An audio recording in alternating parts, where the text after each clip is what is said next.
Una vez más, bienvenidos a la primera epístola de Juan, capítulo 2.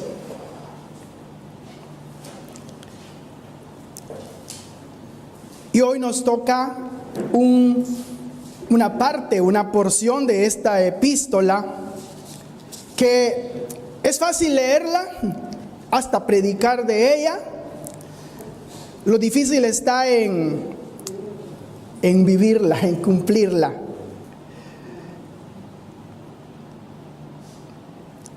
Creo que no es difícil, creo que es imposible si nos apoyamos en nuestra sabiduría, en nuestra prudencia y en nuestras fuerzas. Me refiero a el capítulo 2 de la primera epístola de Juan, los versículos 15 al 17. Ya son conocidos, ya llevamos meses analizando la epístola de Juan. Y hoy llegamos a estos versículos. Aún para los creyentes de muchos años, esto es difícil. Leamos el versículo 15. Dice: no améis al mundo, ni las cosas que están en el mundo. Si alguno ama al mundo, el amor del Padre no está en él. Porque todo lo que hay en el mundo, los deseos de la carne, los deseos de los ojos y la vanagloria de la vida, no provienen del Padre, sino del mundo. Y el mundo pasa y sus deseos, pero el que hace la voluntad de Dios permanece para siempre. Amén. Para un cristiano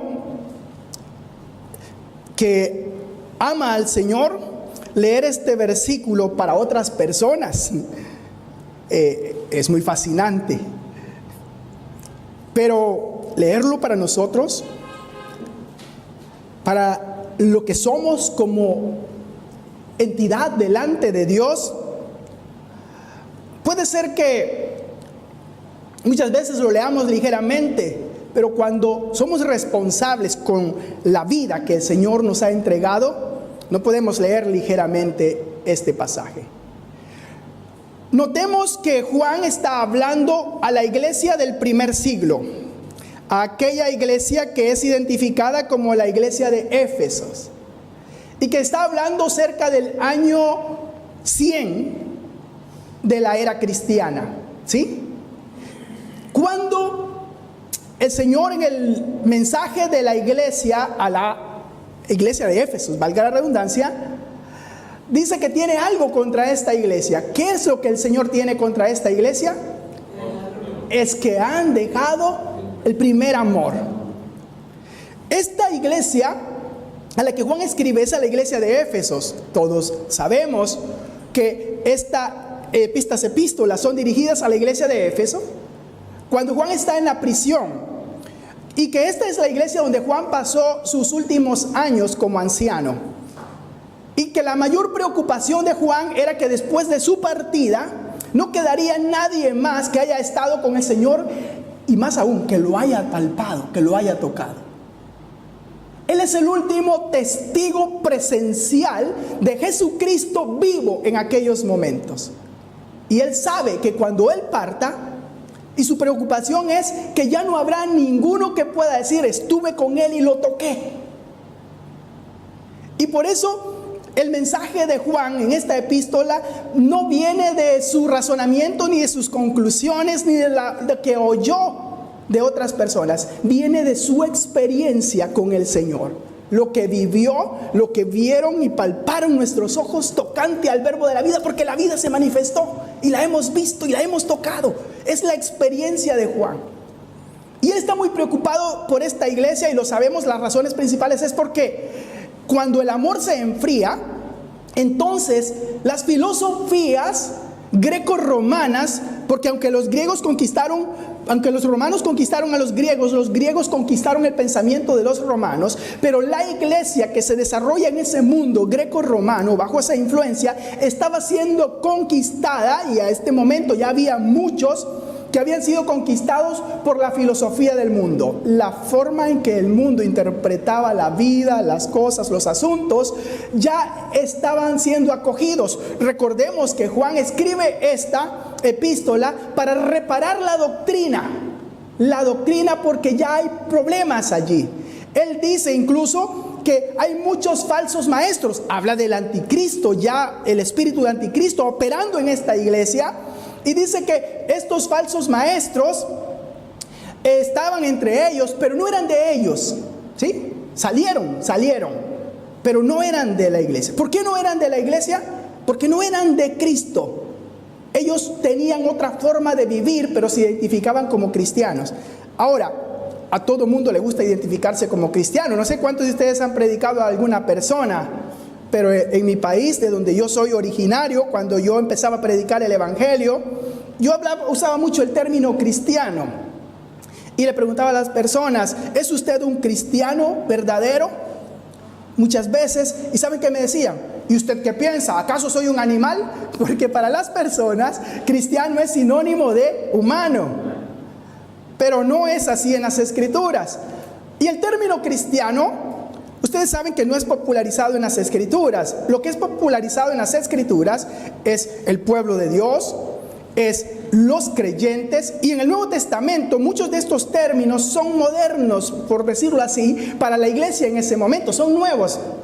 Perdonen por usar el término moderno, pero son nuevos. Pero mundo no era algo que se usaba en el Antiguo Testamento. En el Antiguo Testamento, ¿qué se usaba? Las naciones paganas, los pueblos paganos, las costumbres. Y cuando se introduce el Nuevo Testamento y la iglesia, entonces empieza a hablarse del paganismo, de las naciones paganas, de sus costumbres, como mundo, no de la creación en sí, sino de ese sistema que ya existía desde el Edén, que fue introducido desde el Edén, donde el hombre lo que hace es sacar a Dios de su vida y tomar la decisión de vivir su vida según lo que los sentidos le piden. De tal manera que ya no es Dios el que gobierna la conducta y el comportamiento humano, sino las ideas del hombre.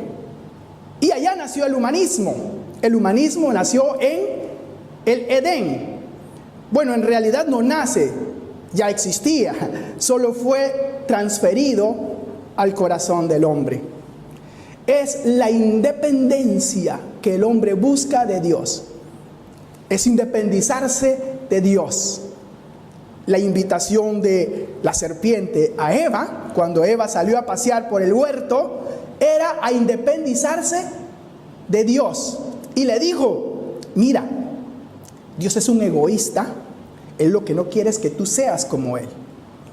Y mezcló la verdad con una gran cantidad de mentiras. Recordemos que Jesús mismo dijo que Él es padre de mentira. Y que además es homicida, ¿desde cuándo? Desde el principio.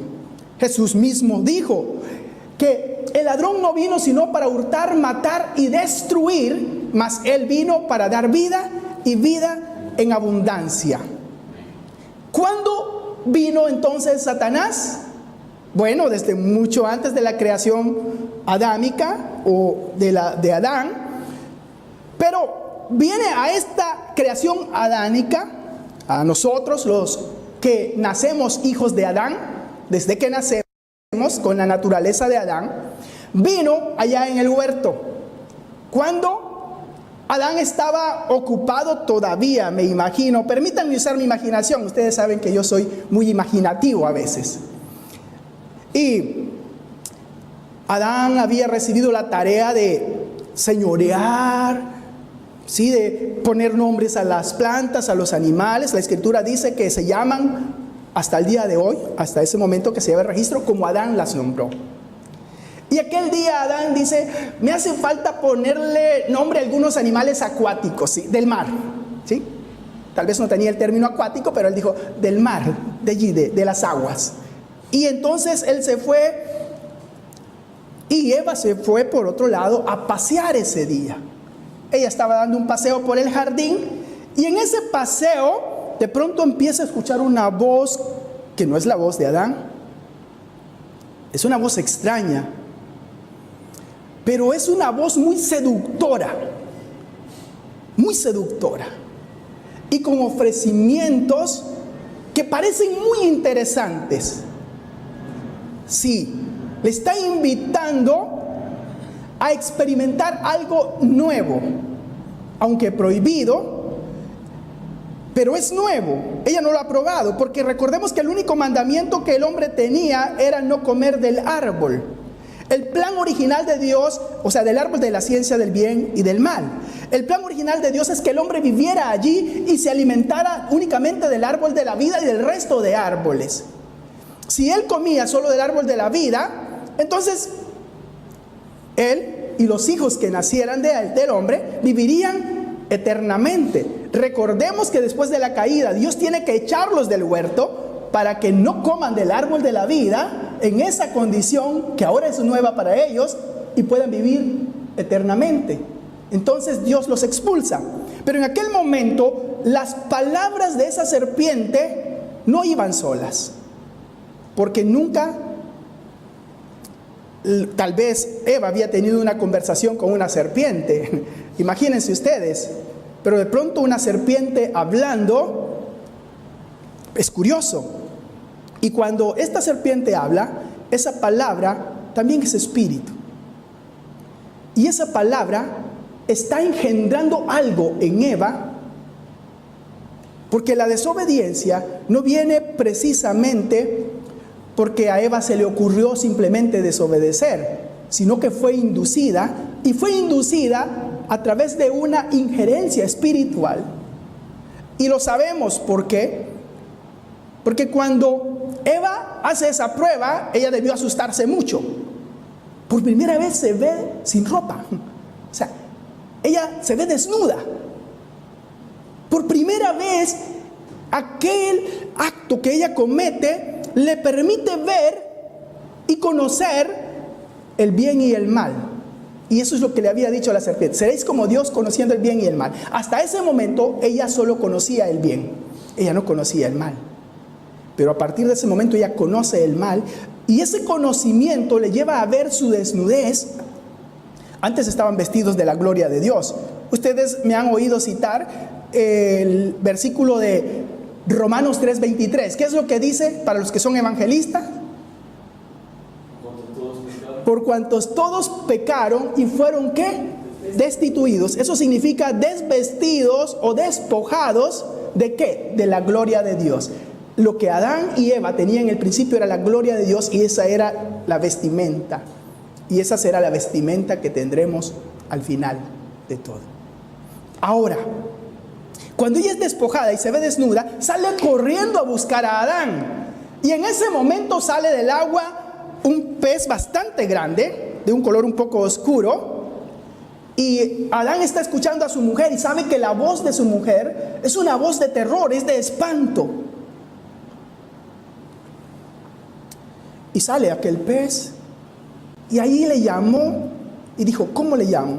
Ah, este es el delfín. Allí salió el nombre del delfín. Es una ocurrencia, estoy imaginando, pero ustedes no sabían el origen. Allí viene el nombre, ¿sí? Esa es la etimología. No, estoy bromeando. No vayan a creer ni digan que yo estoy enseñando tal cosa. Pero de allí sabemos toda la historia.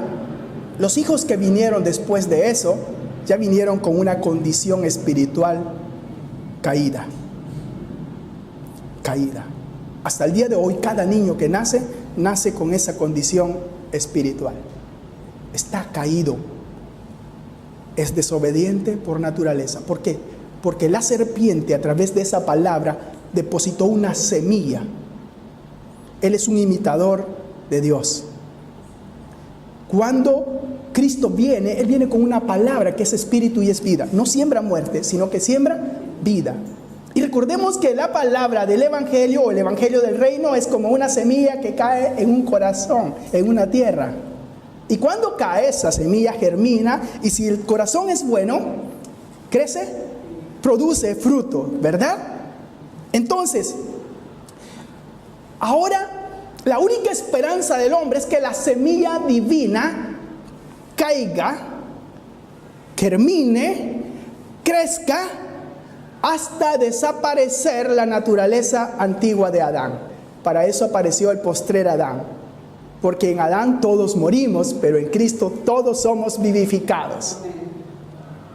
Y es lo que Pablo enseña. Él os dio vida a vosotros cuando estabais muertos en vuestros delitos y pecados, ¿verdad? Por gracia sois salvos. Entonces, el hombre ya nace moralmente muerto, en una condición, en un estado muerto. Y cuando nacemos de nuevo, nosotros empezamos a experimentar una batalla en esta naturaleza. Aunque ya tenemos la vida de Cristo, hay una batalla. Antes, una persona de conocer al Señor no tiene ningún problema con ningún tipo de pecado. Si la conciencia le dice algo, simplemente la apaga. Pero es diferente cuando la persona ha nacido de nuevo y comete un pecado. Él no puede estar tranquilo. No puede estar tranquilo. Porque el Espíritu de Dios, la simiente divina depositada en esa persona, no le deja practicar el pecado. Y Juan habla de esto, que el que es nacido de Dios, el que tiene la simiente de Dios, no practica el pecado. Es decir, que el pecado no puede ser una práctica en la que él se sienta cómodo. Si peca, se siente incómodo. ¿Y es por qué? Porque ya hay una semilla. Esa semilla debe crecer hasta el punto de que desaparezca la vieja naturaleza y la naturaleza del nuevo hombre, que es Cristo, tome su forma plena y completa. Juan mismo nos dice: hijitos, bueno, ahora somos hijos de Dios, pero aún no se ha manifestado lo que hemos de ser. Pero sabemos que cuando Él se manifieste, seremos como ¿quién? Semejantes a Él, porque le veremos como Él es. Entonces, esa es la vida del creyente. Y ahora Juan tiene un consejo para estas personas que empiezan a ver atractivo la filosofía del mundo. Y la filosofía del mundo ya está siendo abrazada. Entonces Juan les tiene que decir: no améis al mundo, ni las cosas que están en el mundo. No está hablando de las flores, porque el Señor habla de la naturaleza, de la belleza, y toda esta glorifica a Dios. La creación aquí no es el mundo, no es eso, sino que es aquel sistema, aquella condición humana introducida en el corazón de Eva desde el principio. Ahora, amar ese sistema y vivir de acuerdo a ese sistema nos produce a nosotros una enemistad con Dios. ¿Qué es lo que dice Santiago 4:4, versículo famoso? Tenemos al hermano Nehemías en la proyección. Santiago 4:4. Oh almas adúlteras, ¿qué más dice? ¿No sabéis que la amistad con el mundo es enemistad contra Dios? Cualquiera pues que se constituye o que se hace amigo del mundo, se constituye enemigo de Dios.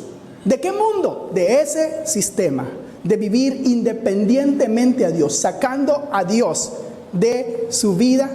Recordemos que Adán fue un hijo obediente hasta la caída. Después de la caída, Adán experimenta la muerte espiritual, y la muerte espiritual significa que él ha perdido esa comunión con Dios.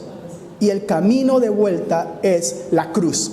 Y la cruz nos habla de la negación a todo lo que es los deseos de la carne. Lo que Pablo dice: crucificado juntamente estoy con Cristo, y ya no vivo yo, mas Cristo vive en mí, y lo que vivo ahora lo vivo en la fe del Hijo de Dios. ¿Cuál es la fe del Hijo de Dios? ¿Cuál es la fe de Jesucristo?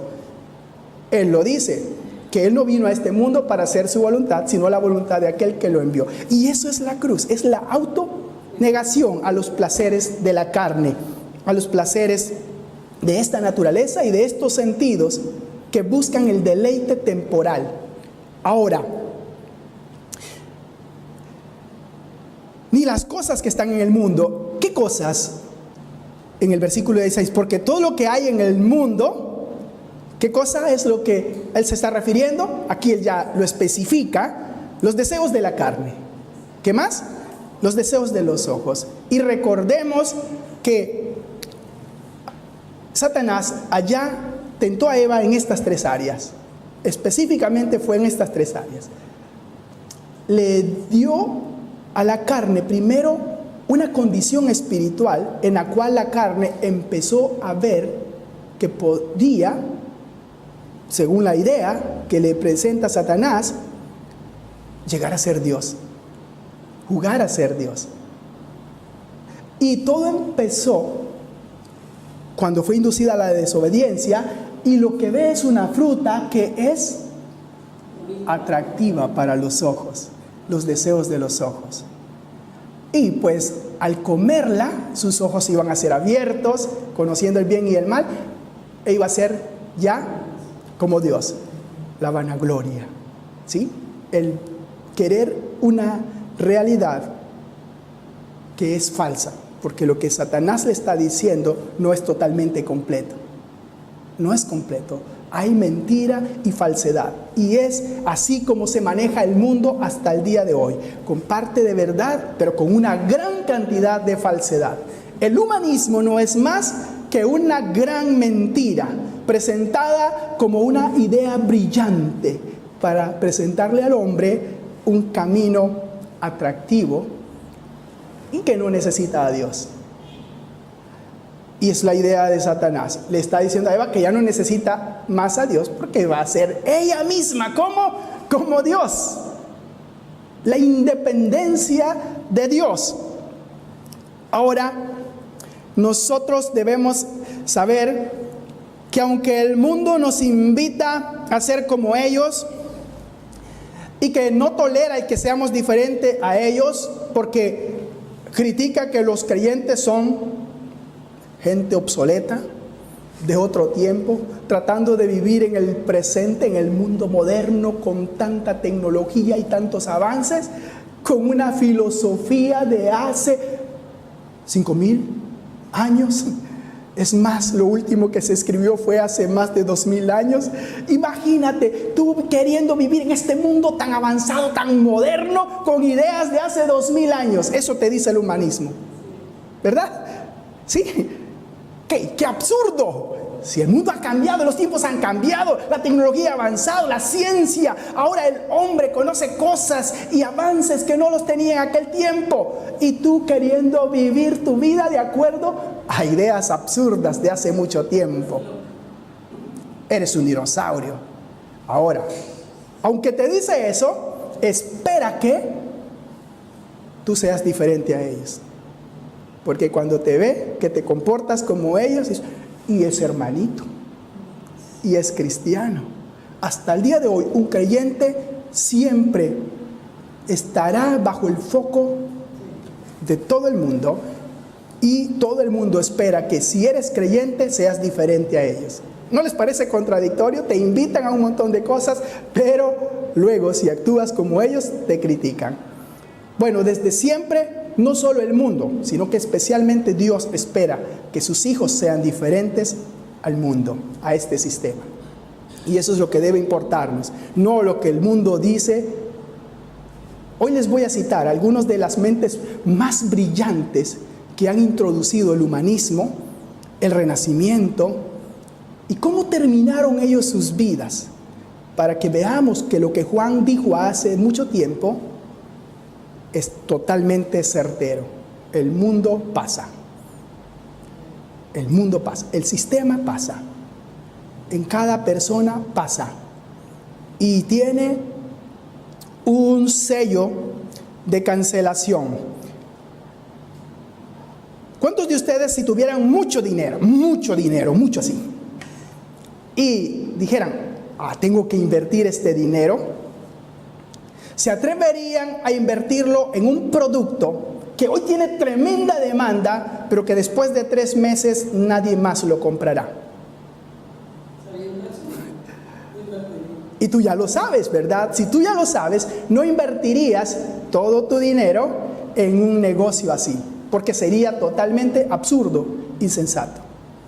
Dios dice que este mundo pasa, que este mundo no tiene futuro y que cualquiera que abraza este sistema está apostando a un sistema que no tiene futuro.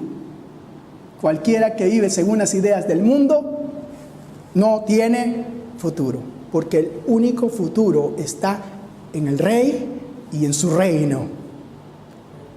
No hay esperanza para el hombre fuera de este sistema. Y por eso voy a a poner en contraposición algunas cosas. Dijo quizás el pensador más importante que ha existido en Inglaterra, me refiero a William Blake, un poeta que en sus días no fue reconocido, un pintor extraordinario, pero cuando él muere, su obra cobra una importancia monumental en toda Europa, y hasta el día de hoy, la mayoría de pensadores consideran que este hombre fue único. Y si ustedes buscan las frases más famosas de William Blake, van a notar que este hombre tenía un sentido, un conocimiento bastante amplio, poco común de otras personas. Pero fue él quien dijo: la alteración del ojo altera todo. La alteración del ojo altera todo. Y recordemos que Jesús dijo que quien tiene un ojo malo, todo es malo para quien tiene un ojo malo. Si una persona ve a Dios con un ojo malo, Dios se convierte en malo para esa persona. Pero el ojo no se refiere principalmente a este órgano, que sí es una extensión del cerebro, sino que se refiere a aquello que también Dios se refiere, que muchas veces no lo tomamos en cuenta, pero es que en la mente es donde vemos. Es el cerebro el que ve y la mente la que interpreta, de acuerdo a lo que los sentidos perciben. Ahora, él dijo también esto que es realmente importante: en esta vida, las ventanas del alma son capaces, hablando de los ojos son las ventanas del alma, son capaces de distorsionar de un polo a otro polo los cielos, permitiendo creer una mentira cuando no es vista a través de los ojos. ¿Qué quiso decir con esto? Que cuando el hombre solo se deja llevar por los sentidos sin razonar, hasta los cielos pueden ser distorsionados de un extremo a otro extremo. ¿Cuáles son los tres problemas que menciona aquí Juan? Los deseos de la carne, los deseos de los ojos y la vanagloria de la vida. Y aquí él resume el sistema del mundo y cómo el mundo influye a las personas a través de esto. Entonces, ¿qué es la carne? La carne específicamente en las Escrituras está relacionado con pecados sexuales, con el cuerpo, ¿sí? Todo tipo de inmoralidad tiene que ver con los deseos de la carne. Y la carne es afectada en dos de las áreas más importantes, que también son los dos placeres más sublimes que el hombre puede experimentar: la intimidad y luego la comida. Ahora ustedes dirán: no, comer no es pecado. Claro que no es pecado, nunca será pecado. Pero si vivimos una vida dominada por los sentidos, hasta comer podría ser pecado. Recuerden que el Señor dice a través de Pablo que los glotones no heredarán el reino de los cielos, ¿verdad? Alguien dirá, es decir que si como un poquito de más, pudiera estar privado del reino de los cielos. Sí, cuando el vientre se convierte en un Dios, cuando el vientre domina de una manera pasional los deseos de la carne. No lo estoy diciendo yo ni lo estoy inventando. El desorden o el sacar o el distorsionar lo que Dios ha dado, creyendo que nosotros podemos mejorarle las ideas a Dios, es un sistema mundano. Jesucristo no vino aquí para hacer su propia voluntad, sino la voluntad del que lo envió. Y si hoy viniera Jesucristo a este mundo, ¿qué creen? ¿De qué manera creen que Él viviría? ¿Creen que conciliaría con las ideas del mundo o viviría de acuerdo a la voluntad de su Padre? De acuerdo a la voluntad de su Padre. Cuando Satanás le ofreció estas mismas cosas, lo hizo ver, le ofreció todos los reinos del mundo y lo atacó en el vientre, él siempre respondió: escrito está, escrito está. Porque para él la voluntad de su Padre no es negociable. Y déjeme decirle que hasta el día de hoy la voluntad del Hijo de Dios en cualquier persona en que esté es igual, no es negociable. Hay cosas en las que yo les voy a recomendar que tengamos bastante cuidado. Ya les mencioné la glotonería. Otra cosa es ser rebuscados en el lujo. ¿Saben que hay personas que no tienen mucho dinero como para comprarse ciertas ropas? No sé si ustedes saben, pero hay mucha gente que para vestirse con la marca, con la ropa de tal diseñador, tal marca, no le importa endeudarse por mucho tiempo. Y algunos dirán: pero hermano, eso es normal. Sí, es normal para este sistema, para este mundo, pero no cuando incurres a esclavizarte con tal de darle un placer a la carne. Tal vez esto no sea muy popular escucharlo, pero yo les aseguro que el Señor no lo haría. Y el Señor en nosotros tampoco lo haría. Hablaré de lo que es la prosperidad real, no se preocupen, la cual es maravillosa. Ahora, ser esclavos del placer, cualquiera que este sea el placer, ya sea un culto al cuerpo, lucirme, verme bien, crear un narcisismo demasiado elevado. ¿Sí saben qué es el narcisismo? Es una adoración a mi belleza, ¿sí? A mi belleza, un amor desmedido por nosotros mismos. Es egoísmo, es egoísmo.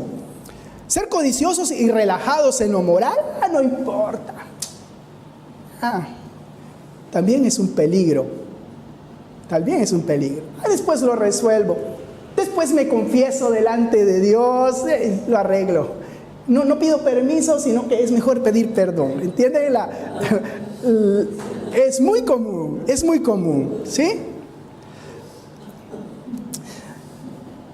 El uso de las pasiones egoístas, especialmente cuando se usan a otras personas para satisfacer mis propias ambiciones, es un pecado. Es contrario al sistema divino, a la ley de Dios. No tener ningún interés por los valores espirituales y ser alguien que glorifica las cosas materiales es contrario al sistema divino. Es el sistema de este mundo. Son los deseos de la carne. Porque el deseo de la carne nunca tiene en cuenta los mandamientos de Dios, no piensa en el juicio de Dios, no piensa en la santidad que Dios pide tener del cuerpo, ni siquiera piensa en la existencia de Dios. Y es aquí donde un hombre, que quiero citarles, que popularizó la idea de que Dios estaba muerto y habló del funeral de Dios y de la muerte de Dios y de sepultar a Dios, fue el alemán Nietzsche. Este hombre es el que popularizó la idea, el considerado, después de Sartre, el humanista más importante.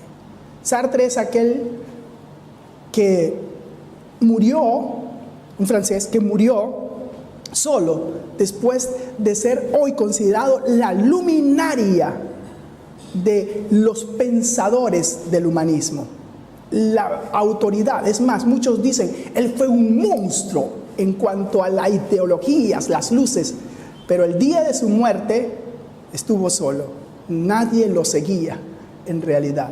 Ahora el mundo le hace cultos a él. Después de Sartre es este hombre, este alemán, Nietzsche. Él fue el que vendió la idea de que Dios estaba muerto. Y la mayoría de ateos compraron esa idea y la han popularizado. Hoy hay muchísimos y todos ven a este hombre como el pilar fundamental del ateísmo. ¿Saben cómo murió él? Les voy a contar cómo murió él. Murió el 25 de agosto de 1900 en Weimar, en Alemania obviamente, a la edad de 56 años. Consecuencia de una neumonía es lo que se dice. Se nos dice cuándo nació y todo. Pero la verdad es esta. A principios de enero de 1889, él sufrió en Turín un derrumbamiento intelectual. Los últimos 13 años de su vida los pasó en demencia. Demente. Sus pequeños escritos, las notas de ilusión que enviaba a sus íntimos amigos, y ahí nos menciona a Cossimar, a Wagner, a Jacob, estaban influenciados claramente por la demencia. Las causas de este derrumbamiento, y luego le dio parálisis, una parálisis progresiva que lo acompañó hasta su muerte, está relacionada con una sífilis.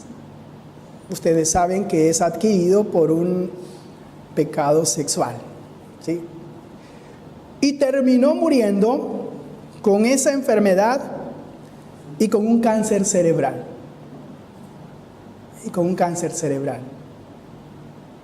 Así murió él. Él pensó ser el hombre más inteligente y tener la respuesta para desaparecer a Dios del mapa.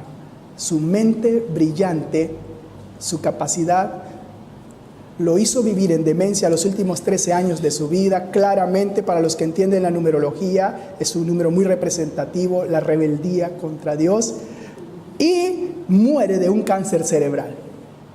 Todos hablan de la muerte de Hugo Chávez cuando maldijo a Israel. Pocos hablan de la muerte de este hombre que muere de un cáncer cerebral. El que dijo, Dios está muerto y yo me encargaré de que el mundo lo sepulte, porque él no podrá soportar los cuchillos de la filosofía del humanismo. La sangre de Dios será esparcida en cada rincón de la tierra con los cuchillos del humanismo. Fue demente los últimos 13 años de su vida y murió con cáncer cerebral.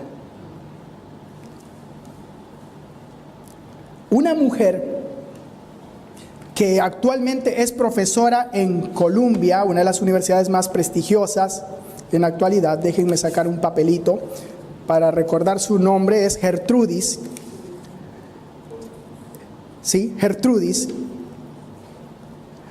Escribió un libro llamado Los Caminos de la Modernidad. Hay varias versiones, incluso versiones latinas, que tratan de explicar lo mismo, de hombres de Latinoamérica, y hablan de la diferencia entre lo que es la Europa modernista del Renacimiento y la formación de la nación americana y los países de Latinoamérica.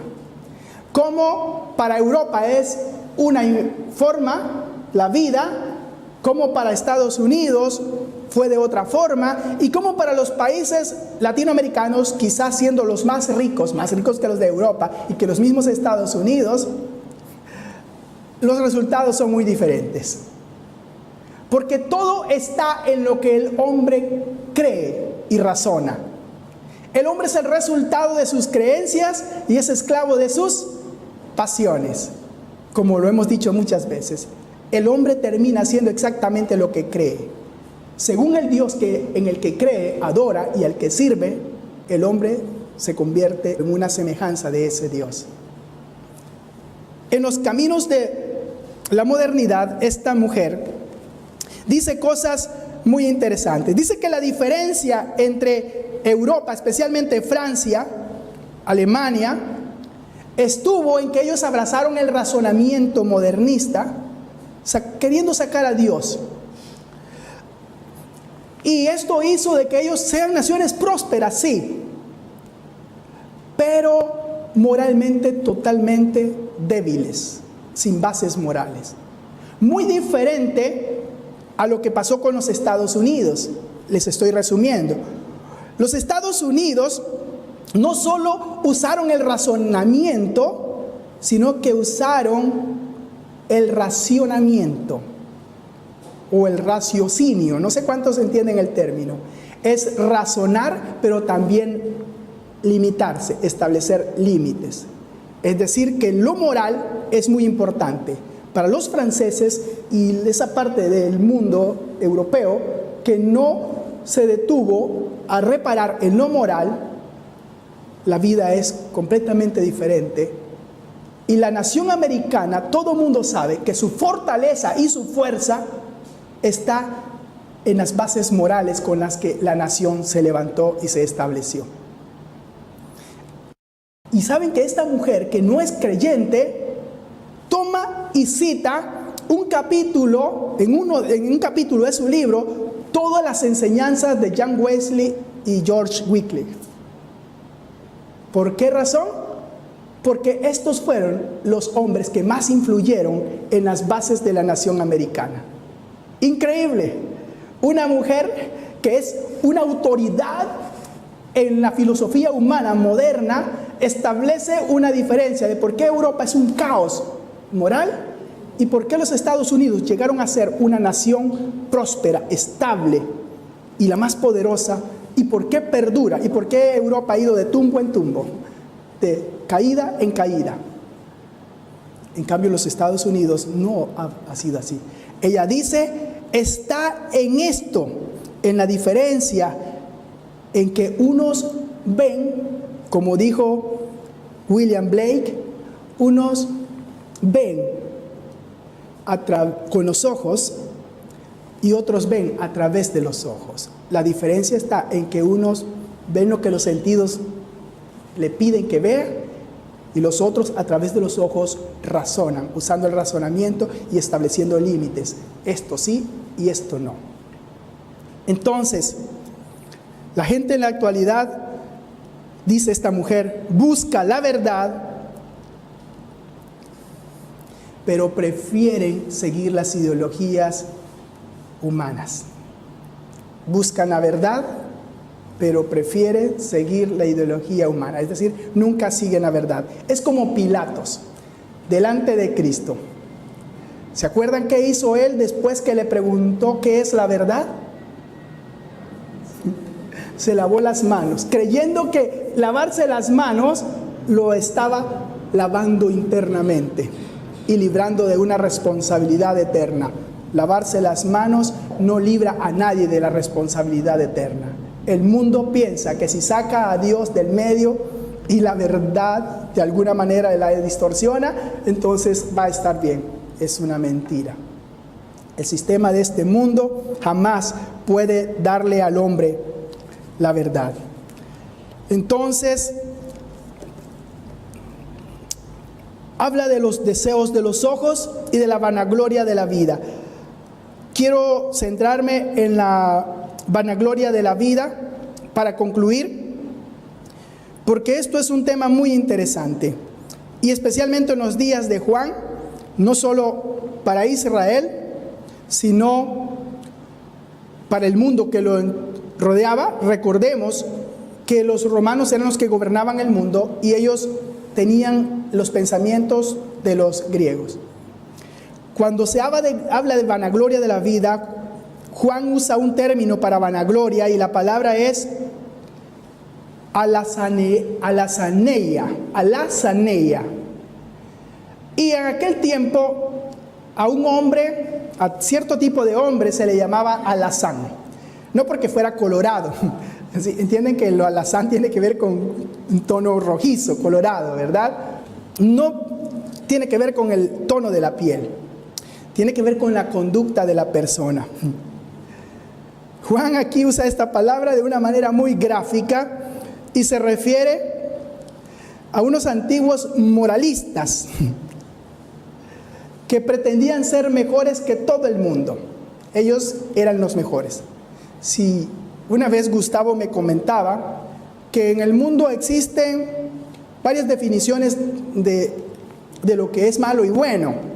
Y él dice, existe lo malo, existe lo regular, existe lo bueno, existe lo excelente y por encima de todo, el argentino.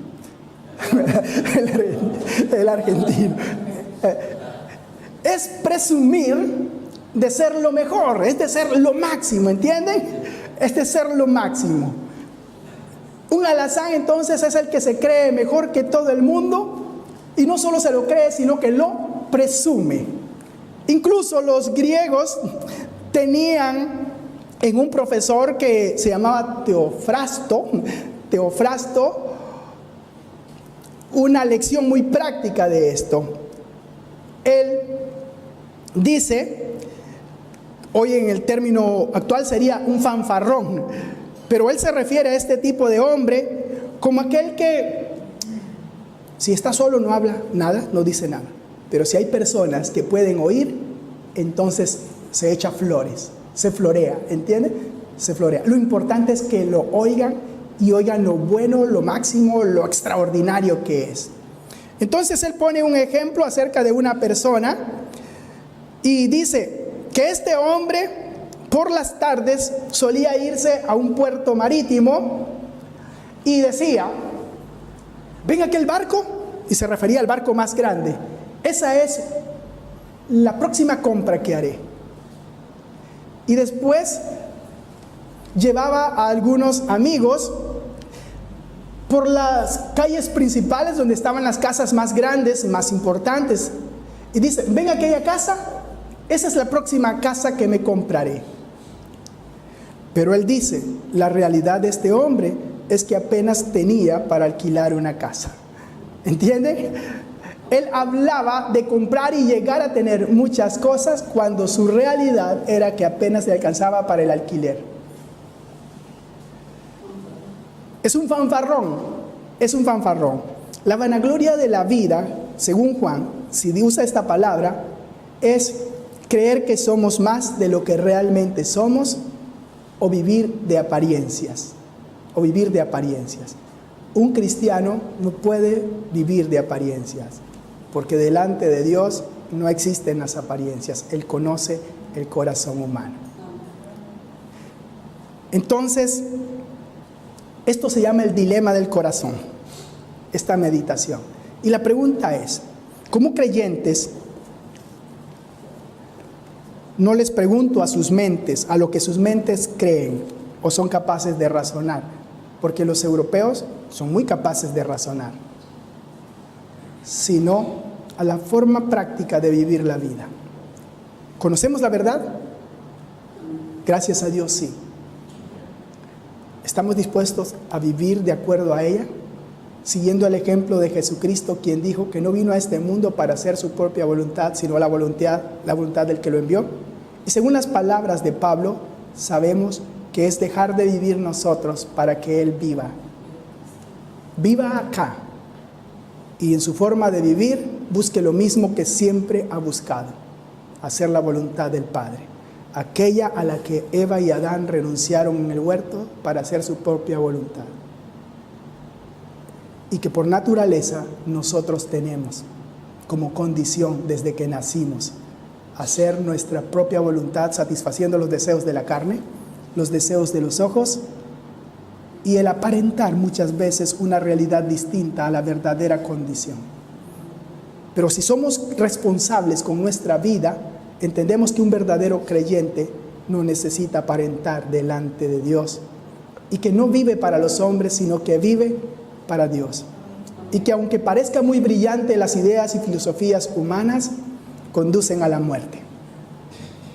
Y que los grandes protagonistas murieron de manera muy penosa. ¿Quieren saber cómo murió John Wesley, a quien se le atribuye? Porque George Wycliffe fue un discípulo de Wesley. ¿Sí sabían eso? En realidad,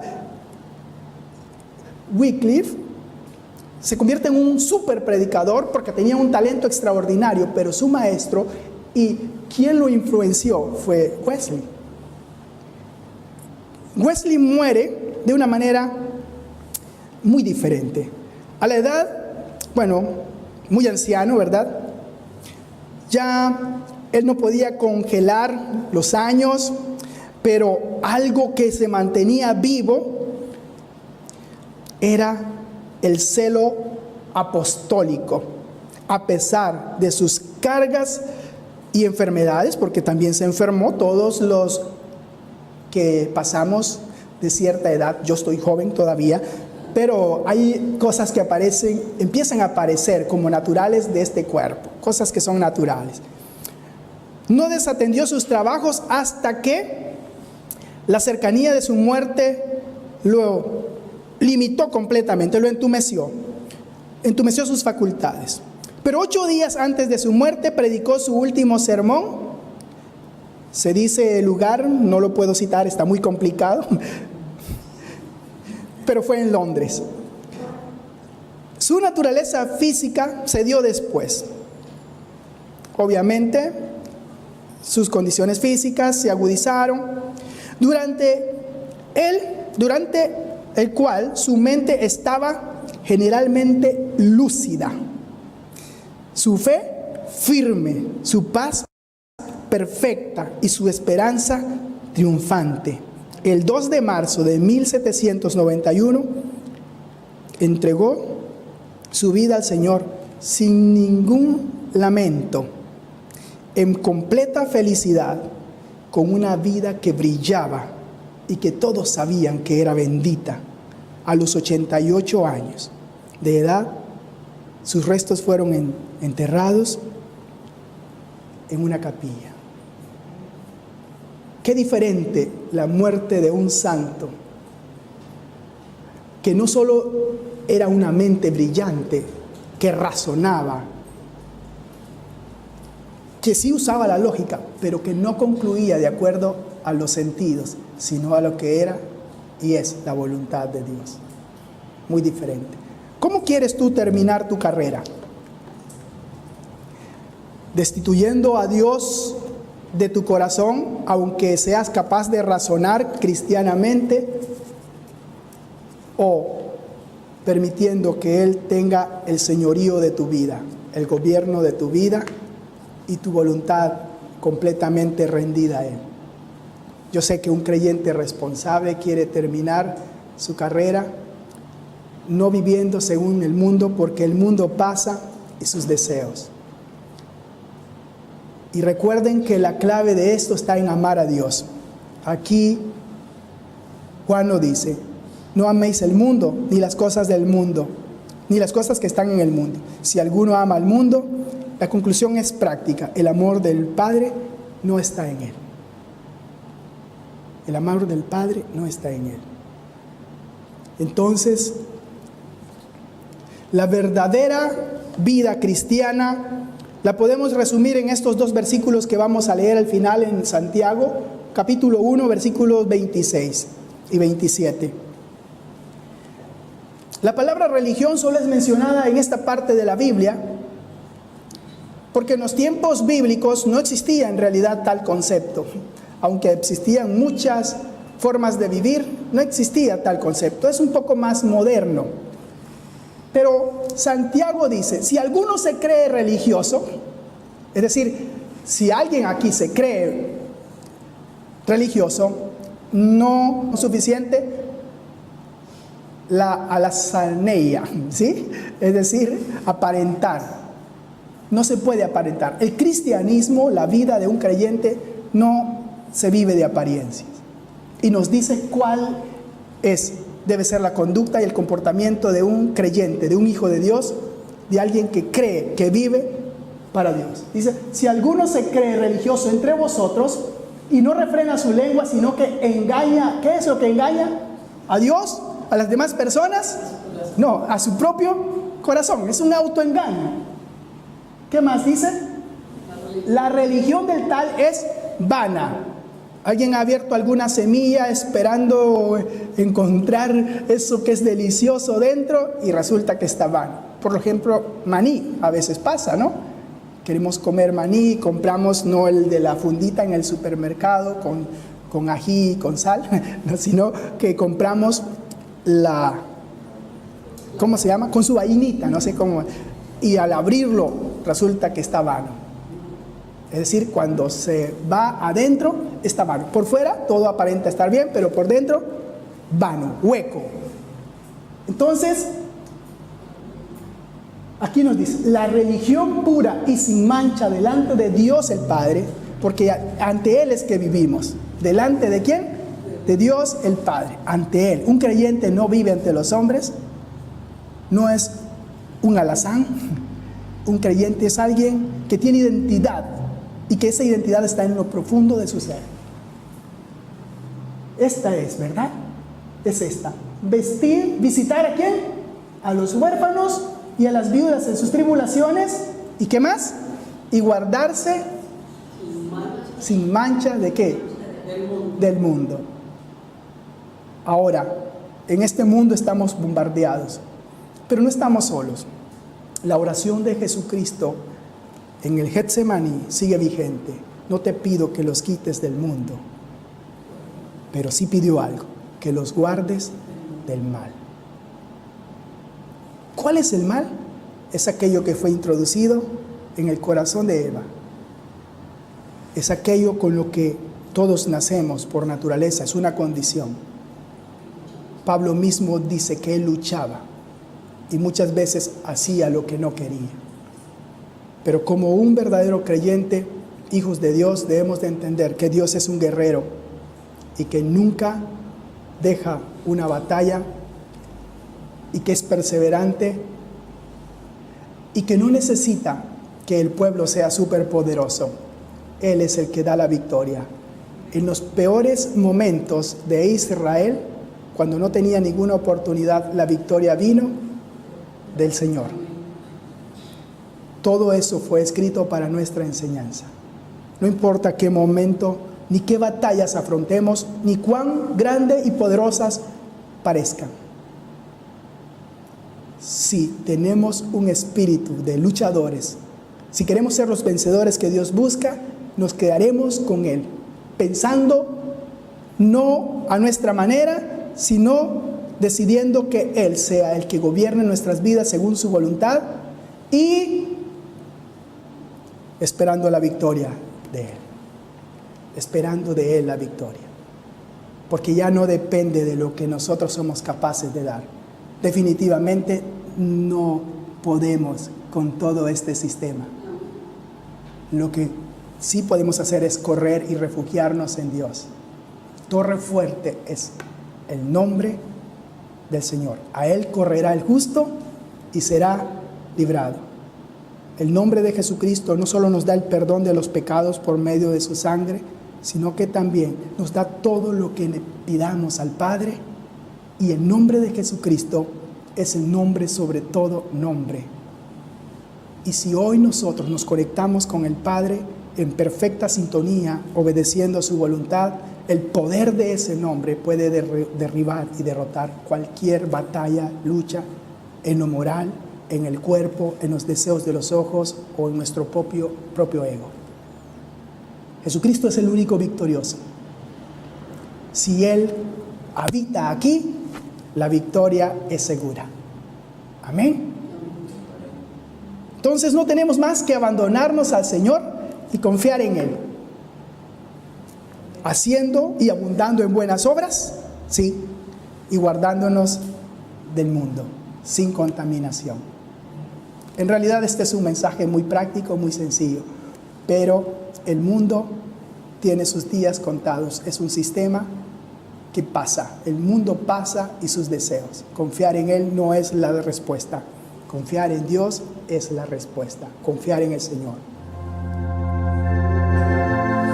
Con confianza, si tienes algo que pedírselo al Señor, pídeselo. Gracias, Señor, porque tú has dado la fuerza, Señor, para poder vivir en este mundo, Señor. Gracias. Porque tú eres el que nos fortalece. Sí, sí. Gracias, Señor, porque contigo todo lo podemos sin ti. Nada podemos hacer, Señor. Gracias, Padre. Gracias, Señor. Gracias, Señor, por habernos amado tanto, Señor. Gracias por tu misericordia. Gracias, Señor. Señor, esta mañana Señor. Para poder dirigirnos, Señor, conforme a tu voluntad. Amén. Amén. Míranos, Señor, a cada uno de los que estamos en este lugar, mi familia. Sí, Señor. Podamos caminar, Señor, a pesar de que estemos en el mundo, que no seamos parte del mundo, mirándote a ti, Señor, que sabemos que solo será por tu gracia y por tu misericordia, Señor. Amén.